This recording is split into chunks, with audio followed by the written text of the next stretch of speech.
dit qu'il fallait pas mettre le mariage, c'est ça? C'est comme ça? Est-ce que vous voulez? Quel est le thème que vous choisissez? Le mariage. Le mariage? Ok, bah alors on y va. Allez, c'est bien. Il y a quelque chose de particulier ou de chose? Ok, général. Il y a un passage dans Eshet Chaim. L'otira le veta mishalek qui rôle veta la vushanim. L'otira le veta mishalek, ça veut dire que la Eshet Chaim ne craint jamais la neige. Elle ne craint pas que dans son foyer, que son foyer soit frappé par la neige. L'otira le veta mishalek. Pourquoi? Qui rôle veta la vushanim.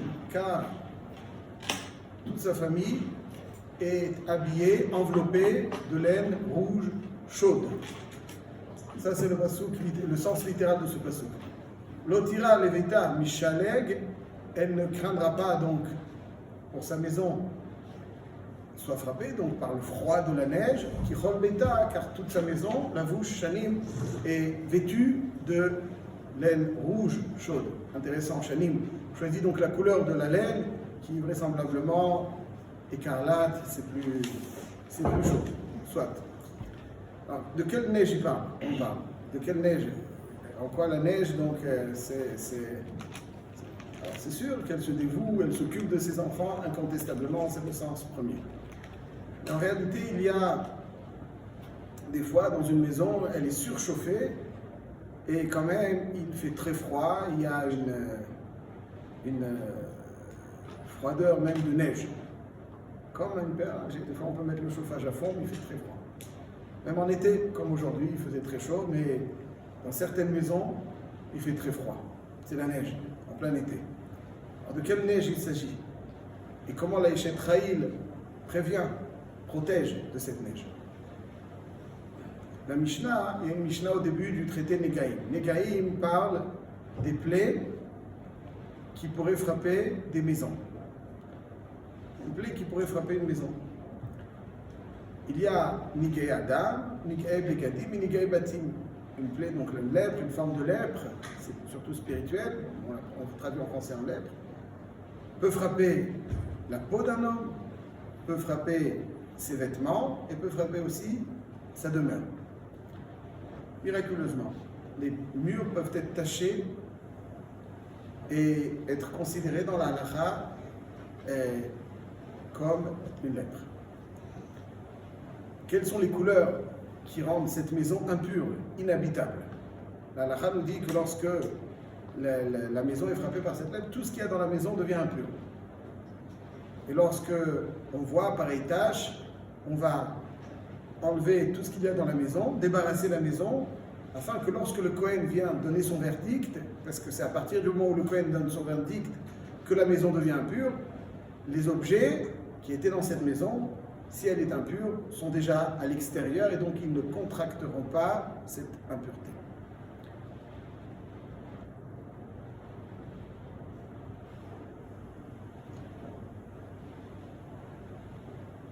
Et lorsque la couleur qui apparaît est une couleur blanche comme la neige, alors c'est que la maison est frappée par cette lèpre et elle devient impure suite au verdict du Kohen. Et nous disent nos sages, qu'est-ce qui cause pareille tache sur les murs d'une maison? C'est quand dans la maison il y a ce qu'on appelle tsarut aïn. Tsarut aïn, c'est-à-dire un regard réducteur. Lorsqu'il y a un regard réducteur, ça cause cette plaie. Qu'est-ce qu'un regard réducteur? Un regard réducteur, c'est celui qui n'aime pas voir chez l'autre la joie, celui qui n'aime pas voir chez l'autre un épanouissement. Il cherche d'amoindrir, de réduire l'autre, celui qui l'observe. Donc, par son regard, il l'aime petit. Il y a des gens qui aiment les gens petits. Plus ils sont petits, mieux ils se sentent. Ça, c'est Tsaroutaïm. Petits dans ce qu'ils possèdent, petits dans leur grandeur humaine, petits dans leur progrès. Ça, c'est donc des personnes qui observent, ça s'appelle Tsaroutaïm. Ils n'aiment pas prêter ce qu'ils ont, parce que s'il a quelque chose, ça le dérange. Ils préfèrent le réduire.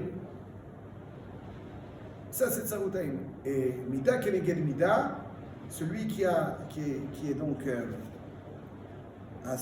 cette mida, il refuse, en prétextant qu'il ne possède pas certaines choses, il refuse de prêter, on l'oblige à sortir tout dehors afin qu'on voit que ça ne servait à rien, que ce regard réducteur ne lui a causé que du tort.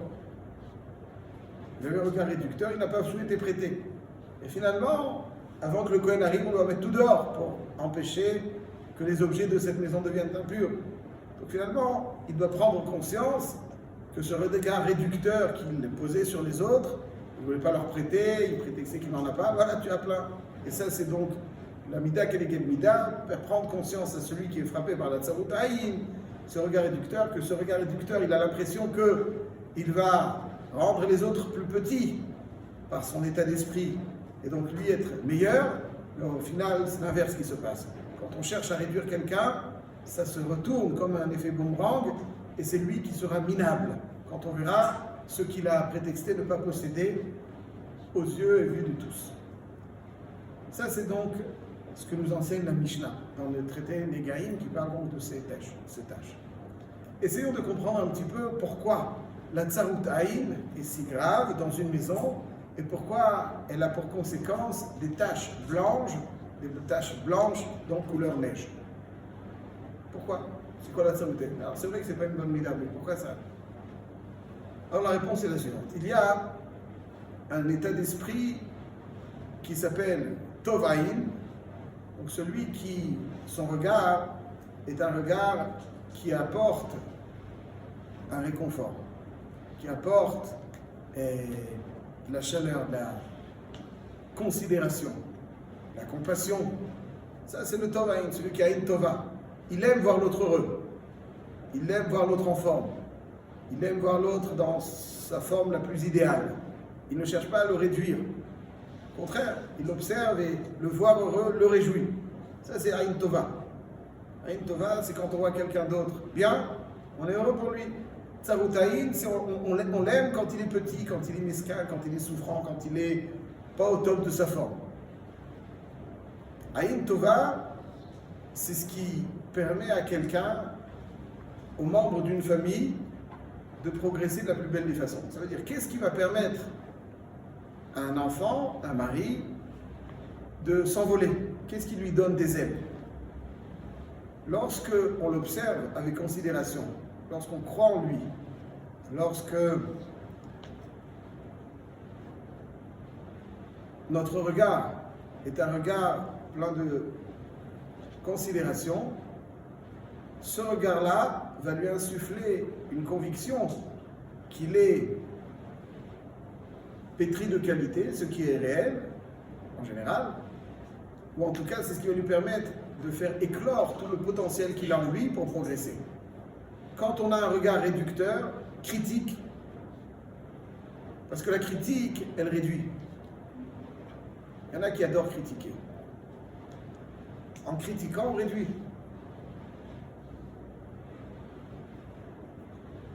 Lorsqu'on critique trop, on injecte dans celui qui est critiqué un sentiment qu'il ne veut pas grand-chose, et on empêche les qualités qui sont en lui d'éclore. Donc ça veut dire qu'on peut avoir des gens brillants qui n'ont aucune capacité de progresser, d'évoluer, de s'épanouir, pour la simple raison on les a observés négativement et on leur a donné le sentiment qu'ils ne valaient pas grand-chose. Pour grandir, il ne suffit pas d'avoir des qualités. Ce qui va permettre à quelqu'un de s'épanouir, de progresser, de grandir, ce n'est pas les qualités uniquement qu'il a en lui, c'est le regard positif qu'on va poser sur lui.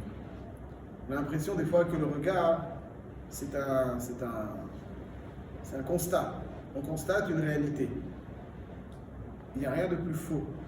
Le regard n'est pas un constat. Le regard, il exprime plus et mieux que le verbe ce que l'on ressent à l'égard de quelqu'un. Petite parenthèse, quand je veux savoir ce que quelqu'un pense réellement, je n'écoute presque jamais ce qu'il me dit. Parce qu'il peut dire ce qu'il veut. J'observe son regard. Avec un regard, ne ment jamais. On ne ment pas avec le regard. quand quelqu'un évite un regard, il est clean. Il y a plein de façons de voir ce que quelqu'un pense réellement. On peut mentir avec la bouche, mais on ne peut pas mentir avec le regard. Même quelqu'un qui sourit, s'il sourit qu'avec la bouche, c'est qu'il ne sourit pas. On sourit avec les yeux. On observe quelqu'un, c'est comme ça qu'on devine ce qu'il pense réellement. Les yeux sont les fenêtres de l'âme, et c'est à travers les yeux qu'on va deviner ce qui se passe à l'intérieur. Lorsqu'un enfant, un mari, un enfant ressent que notre regard sur lui est un regard de plein de considération, donc ce regard-là va lui permettre d'éclore, d'avoir confiance, conscience de ses qualités, et c'est ça qui va lui permettre d'être propulsé vers le sommet. S'il a le sentiment qu'on le critique, qu'on le regarde avec un regard réducteur, alors finalement on paralyse toutes les qualités qu'il a en lui, et on l'empêchera de décoller. Le regard, c'est ce qui va déterminer la réussite ou l'échec d'un enfant, d'un adulte, si on le regarde positivement. Donc, ce regard, il doit être accompagné de compliments, d'expressions, donc de considération. Et si c'est le contraire, alors au contraire, ça va réduire. Mais le regard, non, pourquoi c'est pas ça? C'est pas simple. Pour deux raisons. La première, a priori c'est très beau, c'est facile non, de dire des compliments. Qu'est-ce qu'on gagne à critiquer? Mais concrètement, les gens adorent critiquer. Ils font beaucoup plus de critiques que de compliments. Pourquoi? C'est pas plus agréable Alors, quand il s'agit de personnes de notre entourage, alors c'est vraiment celui qui critique, c'est qu'il a vraiment un regard, quelqu'un de méchant. Mais quand on critique dans une famille, bien souvent, c'est parce qu'on a l'obsession de la réussite, pour nos enfants par exemple, et la moindre lacune chez eux nous dérange profondément. Et donc, ce qui va bien, on l'oublie un petit peu, et ce qui va moins bien, c'est ça qui va être l'objet de notre... C'est là-dessus qu'on va focaliser. On va essayer de corriger. On a l'impression que plus on critiquera, plus on obtiendra. N'est-ce pas? Si je critique quelqu'un, alors il va se surpasser, et il puis il va me satisfaire davantage. Et si je le complimente, il n'a aucune raison de se surpasser, et donc il ne va pas me satisfaire. Il va moins me satisfaire. Comme ça, le Yetzer Hara nous fait raisonner. Mais c'est exactement l'inverse qui se produit. Plus on critique, moins on obtient. Plus on complimente, plus on obtient. Plus on critique, plus on donne le sentiment à celui qui est l'objet de cette critique, qu'il n'est pas capable, et il n'a plus de motivation à nous satisfaire. Et il ne croit plus en ses capacités à nous satisfaire. Donc il ne le fera plus. Plus on complimente, plus on donne le sentiment à quelqu'un que la satisfaction qu'il nous apporte lui rapporte à lui un retour positif, plus il aura envie de nous satisfaire. Donc si on veut obtenir quelque chose de quelqu'un, l'unique façon c'est de le complimenter. Alors je rajoute peut-être quelque chose. Chez les Français, la critique, elle est très facile. Ça fait partie, j'ai l'impression, de la culture du pays. Chez les Israéliens, disons-le franchement, ils ont le compliment beaucoup plus facile. Alors, je suis un petit peu dans une place qui m'amène des fois à écouter certains litiges. Et chez les Israéliens, par exemple, une dame qui garde des enfants, elle est beaucoup plus heureuse. Parce qu'il lui apporte des cadeaux de temps en temps, il lui dit « Très bien, merci de t'occuper de mon enfant ». Alors, je n'ai pas dit tous les Français, bien entendu, loin de moi pareille chose, mais on sent, je ne vous dis pas expérience, les toilettes, je dis ça, qu'il y a beaucoup de critiques, d'insatisfaction, pourquoi il était comme ça, et presque pas de... Parce que, j'essaie de leur expliquer que ça fait partie, malheureusement, c'est pas méchant, mais ça fait partie d'une culture où, chez le goy, celui qui critique, c'est celui qui est consistant, exigeant, ça donne une certaine altitude chez certains, chez les goïms. Celui qui complimente, il se contente de peu. Donc ça leur donne un sentiment qui n'est pas... Et donc ils veulent... Mais c'est Bidiou Kafour, c'est quelque chose qu'il faut travailler, qu'on ne peut pas obtenir du jour au lendemain. C'est un réflexe que l'on doit apprendre à avoir. Un réflexe que l'on doit apprendre, c'est avoir le complément beaucoup plus facile que la critique. Là-dedans, il ne faut pas occulter certaines lacunes, il ne faut pas les oublier, mais il faut, pour pouvoir faire une critique, qu'elle soit d'abord dite de façon idéale, mais surtout qu'elle soit accompagnée de compliments. Ça, c'est donc le Yesod et Yesodot du regard qui va faire progresser ou abîmer une personne. Quelqu'un qui est l'objet d'un regard négatif, on l'abîme, on peut le détruire. On peut le détruire. Il suffit de quelques regards négatifs, plein d'expressions de déconsidération et dans le pire des cas de dédain pour mettre KO une personne. Pourtant, on l'a que regardé. Mais le regard exprime les profondeurs de ce que nous ressentons à l'égard d'une personne et il le devine. Et même les enfants, c'est pour ça que je dis que les enfants aussi, on peut dire ce qu'on veut, ils savent très bien ce qu'on pense d'eux. On ne peut pas leur mentir, on ne peut pas dire « Ah, t'es super », si Bémet, on ne le pense pas. Il faut effectivement travailler ce regard, pas travailler le dire, mais travailler le regard.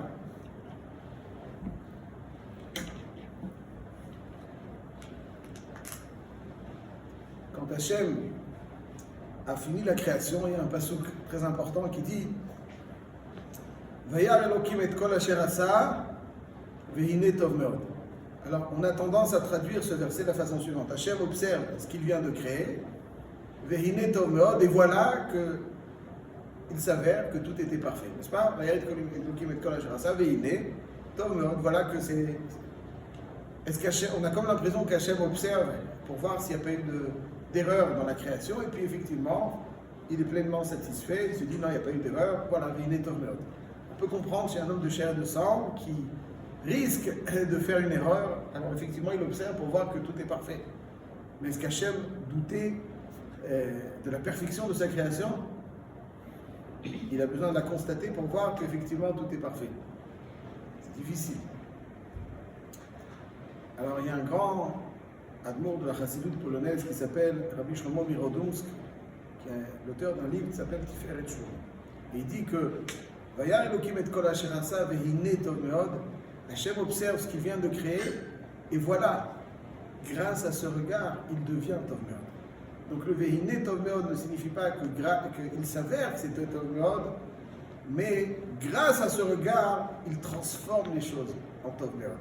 Ça veut dire que pour transformer quelque chose en tov meod, ce jour-là, Hachem a injecté dans la réalité que pour que quelque chose, même une réalisation divine, qui est parfaite par définition, mais pour qu'elle devienne tov meod, il faut impérativement qu'elle soit l'objet d'un regard positif. Vous pouvez avoir des enfants qui sont pétris de qualité, si ils ont la malchance, entre guillemets, de tomber sur des regards, même des fois un professeur, critique, réducteur, on les met KO. Et d'autres qui sont bien moins doués, mais ils ont eu la chance d'avoir quelqu'un qui les regarde positivement, ils vont éclore. Au cœur du mot bikoret, il y a quel mot? Kar, n'est-ce pas? Bikoret, c'est avec un kouf. Kar. Et au cœur du mot mahma, il y a quel mot? Khan.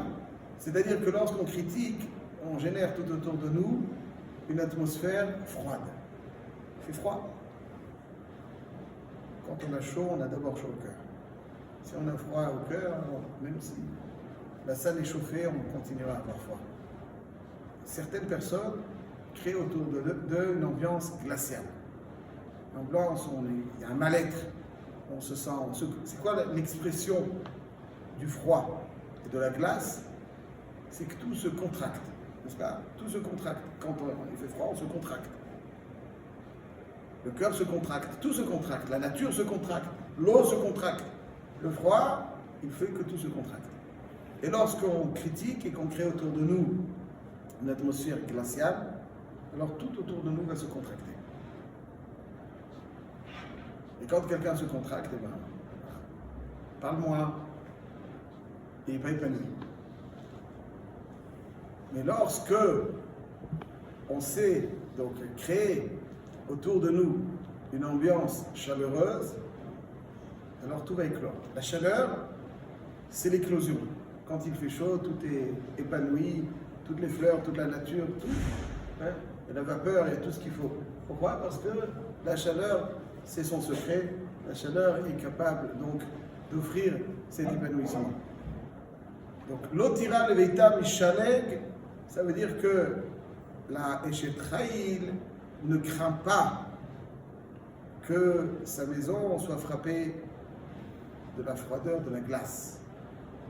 Parce que, comme on l'a vu, quels sont les signes de la Tsaroutaïm? Quelles sont les tâches qui frappent une maison, qui indiquent donc son statut d'impureté, qui est le fruit, la conséquence de ce regard mesquin et réducteur? C'est les taches blanches comme la neige. Pourquoi? Parce que c'est ce qui règne, c'est l'atmosphère qui règne dans cette maison. C'est ce qui règne dans cette maison. Il fait froid. Alors que si, donc finalement la maison elle est tméa. Une maison comme ça où règne la Tsaroutaïm, elle est tméa.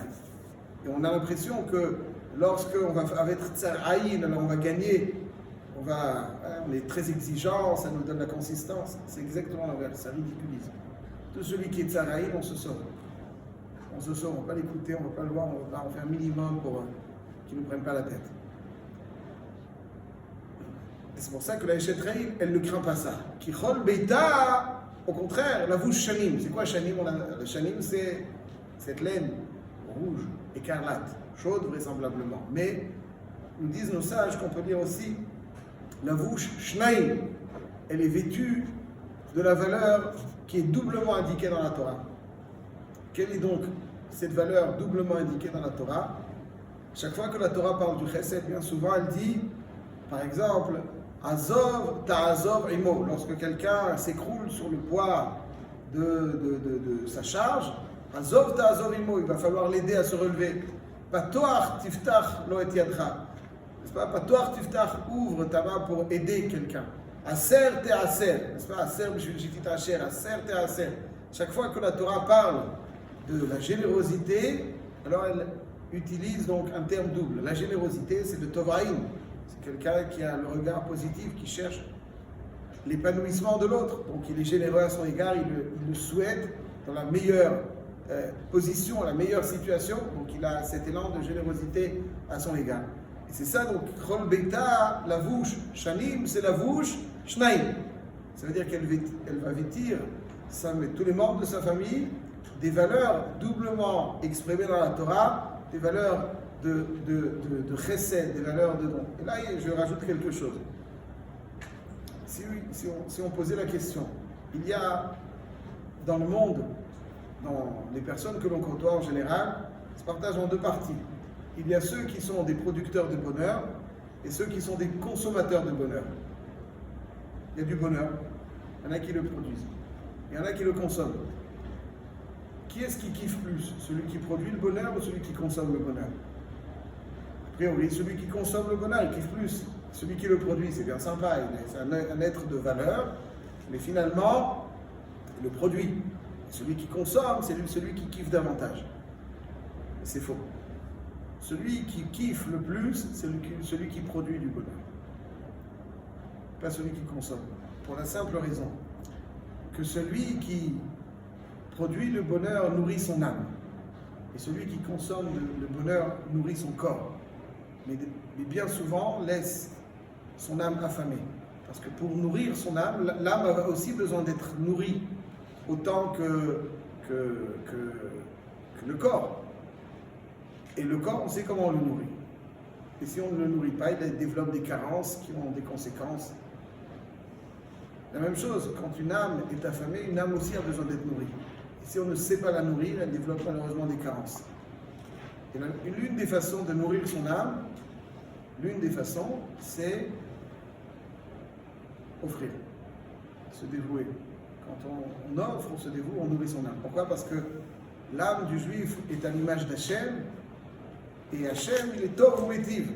Hachem, il est Tov Umetiv. Quand quelqu'un est Tov Umetiv, il exprime donc. Le consommateur de bonheur, lui, kiffe beaucoup moins. Parce que quand l'âme est pleine, alors c'est là qu'un homme véritablement est heureux. Lorsque l'âme est vide, on peut consommer ce qu'on veut, nourrir son corps de quelconque façon, on reste affamé. On reste sur sa faim. C'est ça qui dit le Pirkei Avot. Ezeu Ashir, Asamach Bechelko. C'est quoi le Ashir Asamach Bechelko? Ça veut dire Oui, sa mère Bechelko. Il n'est pas Hachir, il n'est pas pauvre. Mais c'est quoi sa mère Bechelko? Le pshat est que le riche, c'est pas celui qui a les poches pleines, mais c'est celui qui a le cœur plein. Et sa mère. Quelqu'un a l'impression que plus il possédera, plus il sera heureux. Mais c'est faux. C'est tout simplement faux. Il y a marqué Yesh lo mané, quelqu'un qui possède 100, il veut posséder 200. Il lui manque combien donc? 100. Il possède 100, il veut le mataïm. Il lui manque 100. Yesh lo mataïm, s'il possède 200, elle dit Rotse arba meot, il veut maintenant 400. Donc quand il possédait 100, combien il lui manquait? 100. Quand il possède 200, combien il lui manque? 200. Donc il lui manque plus. On croit qu'un millionnaire, il lui manque rien. À lui, il lui manque des millions. Il lui manque encore plus que quelqu'un. C'est que celui qui est. Pourquoi? Parce que c'est ça, ça. C'est-à-dire que quelqu'un qui a l'impression qu'en ayant les poches pleines, c'est ça qui va le combler, il n'a rien compris. Il n'a même pas commencé à comprendre quoi que ce soit dans la vie. Celui qui a le cœur plein, c'est lui le riche. Sa mère Bechelko. Et c'est ça que c'est inculqué les Shetraï. Qui chol beita lavushanim. Celui qui réduit, alors il consomme, il cherche à amoindrir, réduire l'autre. Alors, il a faim. Il a faim parce qu'il consomme, il nourrit son corps. Et là, elle est affamée. Mais celui qui a Tovaïn, celui qui se dévoue pour l'autre, celui qui cherche à le combler, lui offrir ce qu'il y a de meilleur, c'est lui qui est plein de brachot, c'est-à-dire qu'il est plein de brachot, il sait donner la bracha, c'est celui qui. Ça c'est le yesod de Kichol Beita Lavushanim. L'autre ira le Beita Mishalek, elle ne craint pas la tsarotaïn parce qu'elle ne cesse d'inculquer à ses enfants, elle de les envelopper de la chaleur que ce dévouement. Shnaim, Batoach Tiftach, Aser Teaser leur offre. Quelqu'un qui sait offrir, il a l'âme pleine et il a chaud. Celui qui consomme, il a le cœur affamé, contracté, il a faim. Et donc tout autour de lui, il génère ce froid glacial. Alors que celui qui sait offrir, qui sait rayonner, alors il offre toute la chaleur, il permet à tout son entourage d'éclore. Donc quand on veut une famille épanouie, la meilleure des façons, c'est de faire créer une ambiance joyeuse dans la maison. Il y a toujours des moments de stress. Une vie, elle a des hauts, on espère le plus longtemps possible, il y a aussi des bas. C'est la vie. Alors, quand il y a des périodes de stress, des périodes de stress, mais ce qu'il faut s'efforcer, c'est créer une ambiance la plus joyeuse possible, la plus aimante possible, la plus considérante possible. Il ne faut pas penser que c'est un bonus, c'est un plus. S'il y a de la joie dans la maison, c'est mieux. Mais s'il n'y en a pas, bon, tant pis. C'est faux. Le cœur, l'âme, le soleil d'une maison, c'est ni l'argent, ni les diplômes, ni ça. Tout ça, c'est du bidon. L'âme d'une maison, c'est lorsqu'il y a de la chaleur. Lorsqu'il y a du tovaïn, lorsqu'il y a tovataïn, mais là, toujours il y a cette chaleur qui accompagne, qui permet à tous les membres de cette maison. Ça, c'est le Kodesh HaKodashim de la maison. Le Kodesh HaKodashim de la maison, c'est ça. Le reste, c'est important. Une maman, des fois, elle s'efforce à faire un très bon couscous pour nourrir les corps, mais elle néglige une atmosphère chaleureuse. Pourquoi elle croit que les gâteaux et le couscous, c'est ça le top? C'est très important. Mais c'est pas ce qu'il y a de plus important.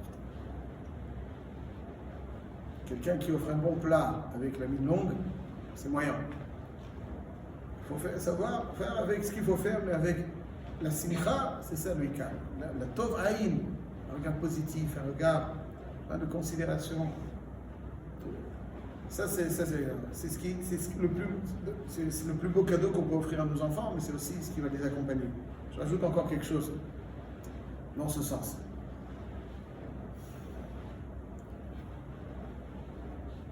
Sur quel passage Yaakov Avinu et Yosef se sont séparés? Sur quel enseignement de la Torah? Lorsqu'ils vont se séparer pour très longtemps. ils vont se séparer sur la halakha de Aigla Ufa. Aigla Ufa, en quoi consiste Aigla Ufa? La Torah nous dit que si on trouve un cadavre entre deux villes, au milieu, on va essayer de voir de quelle ville il est le plus proche, et on va prendre une Aigla à qui on va casser la nuque, on ne va pas entrer dans ça, mais ce qui accompagne donc cette Aigla Rufa, c'est que les Dayanim de la ville la plus proche du cadavre, dont on peut penser que c'est de là-bas qu'est sorti de là-bas qu'est sorti donc le meurtrier, alors vont se dire, et je cite, Yadenu lo shafru et adamazé, nos mains n'ont pas versé ce sang. Là, ils disent, les Dayanim, ils vont dire, Yadenu lo shafru, nos mains n'ont pas versé ce sang. C'est-à-dire comme s'ils se déresponsabilisent de ce qui s'est passé. Alors, la Gemara explique, quoi, on aurait pu envisager que c'est eux les responsables de ce qui vient d'arriver, c'est les Dayanim. Alors pourquoi ont-ils besoin de se déresponsabiliser? Et la Gemara nous explique que ils se déresponsabilisent en disant nous n'avons pas laissé repartir cette personne qui est morte malheureusement en chemin. On ne l'a pas laissé partir sans être accompagné. Autrement dit, si on l'a laissé partir sans le raccompagner et qu'il lui est arrivé quelque chose en voyage, on a une part de responsabilité dans ce qui lui est arrivé. Si on l'a raccompagné, on se déresponsabilise de ce qui lui est arrivé. C'est indépendant de nous. Comment peut-on comprendre que parce qu'on ne l'a pas raccompagné, il lui est arrivé ce qui lui est arrivé, alors que si on l'avait raccompagné, il ne lui serait pas arrivé ça. Ça lui est arrivé au kilomètre 50. On n'a pas le devoir de le raccompagner 50 km. Alors, ça change quoi si on l'a raccompagné ou pas? S'il a été assassiné au kilomètre 50, ça lui change quelque chose, on l'avait raccompagné, ça ne peut pas arriver. Réponse.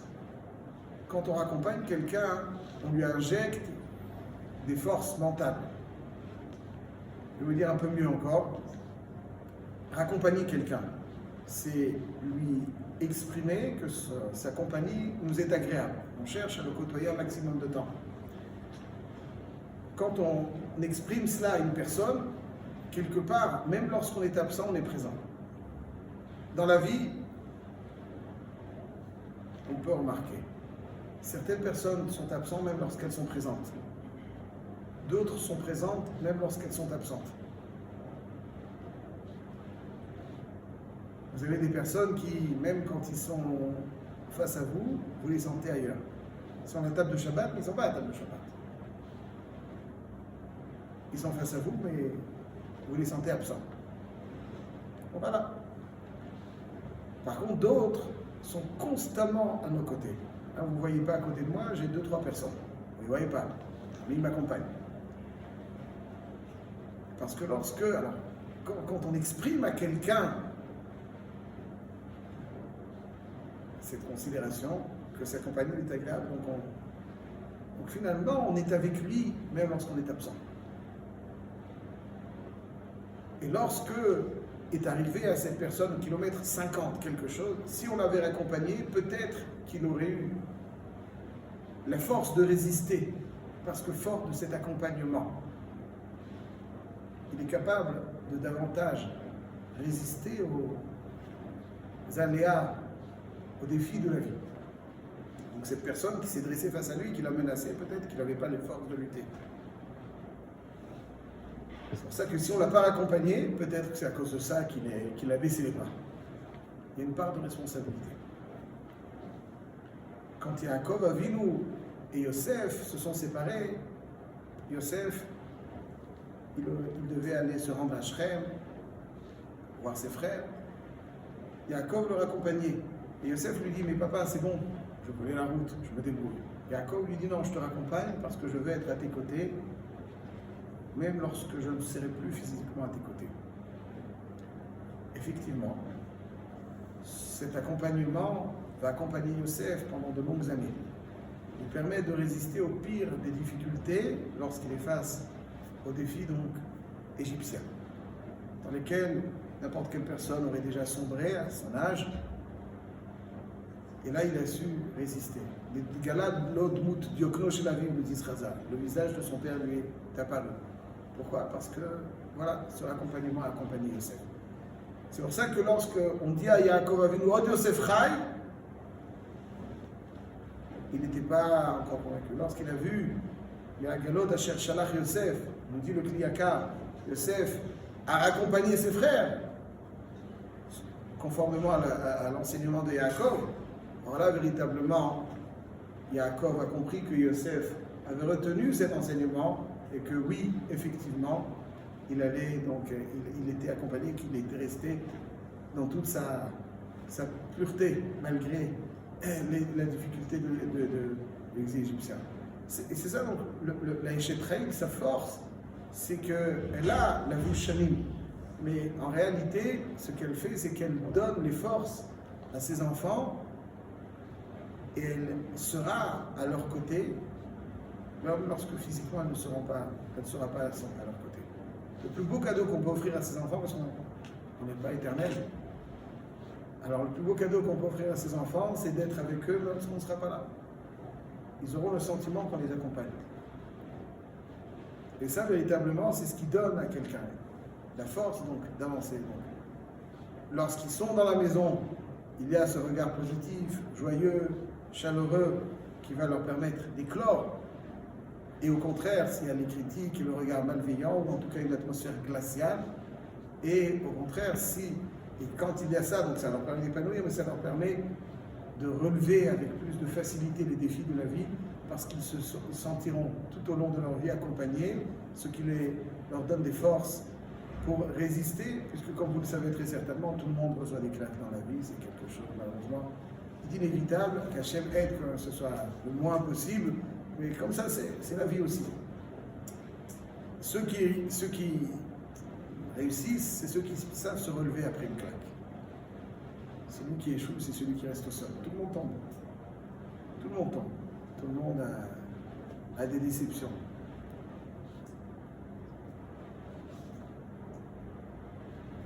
Le défi, c'est pas de ne pas tomber. C'est de sauter parce que c'est pratiquement impossible. C'est pratiquement impossible. Le défi, c'est de savoir se relever quand on est tombé. C'est le défi.